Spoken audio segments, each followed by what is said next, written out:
Panibagong tutorial nga ulit tayo para sa mga nagtatanong kung paano nga gamitin itong eyelash and brow tint dye. Since 2021, ginagamit ko na ito at nag-upload nga ako ng video kung paano siya gamitin at marami nag-comment doon na hindi daw umi-effect sa kanila yung paggamit na itong eyelash and brow tint dye.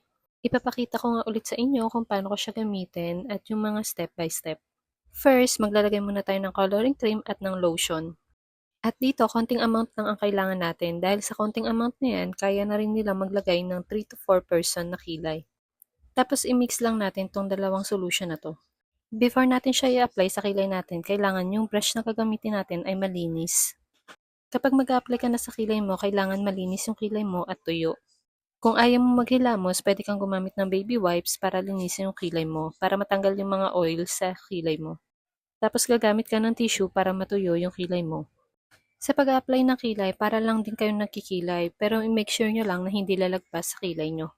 At kapag may lumagpas, pwede kayong gumamit ng cotton buds o kaya itong cleaning kit na kasama doon sa package. At para sa akin, mas okay yung cotton buds, pero ginamit ko na lang yung cleaning kit na kasama nila sa box. Kailangan malinis nyo agad yung mga lumagpas para hindi siya matuyo at maiwan sa skin nyo. Sa pag-a-apply, kailangan ma-blend nyo rin siya ng maayos. At pagdating dito sa may bandang harapan, kailangan manipis lang para hindi siya ganun kakapal para magmukhang natural lang yung kilay nyo. At habang ina-apply nyo siya sa kilay nyo, dapat magaan lang yung pag-a-apply nyo o yung kamay nyo para mas ma-blend siya ng mas maayos. At ako, ilang beses kong binabalik-balikan yung kilay ko para ma-blend siya ng maayos, kaya medyo matagal din siya. Pwede rin pala kayong mag-drawing ng kilay kung hindi nyo kayang sundan yung kilay nyo para meron kayong lining na susundan. At pagkatapos, pwede nyo na siyang hintayin na matuyo, 20 to 30 minutes siya. At ako, habang hinihintay ko siyang matuyo, chine-check ko siya kung may lumalagpas kasi hindi may iwasan na mayroong bumababang cream sa balat nyo. Kaya, i-check nyo rin siya time to time. Tapos, linisin nyo siya agad ng cotton buds or yung cleaning kit na kasama niya. Tapos, i-retouch nyo rin ulit yung kilay nyo. Kasi habang natutuyo siya, may mga part dyan na hindi nabiblend. Kaya, i-blend nyo siya ulit para magpantay yung kulay.